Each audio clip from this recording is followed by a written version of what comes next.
In this video, I'll show you how to use the browser on your PS5 Pro. Now, on the PS5 Pro, there's no native browser that you can just select and launch it and start browsing, but there's a workaround that you can use to access the browser. So the easiest way is by going to settings. So select the settings wheel icon at the top right corner, and then choose users and accounts, and then scroll down and select linked services, and then choose YouTube. Now select link YouTube, and then choose use browser. And at this page, all you have to do is select the privacy terms. Click on that.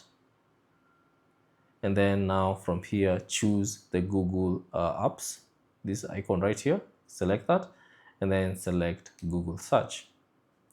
Now this will bring the browser.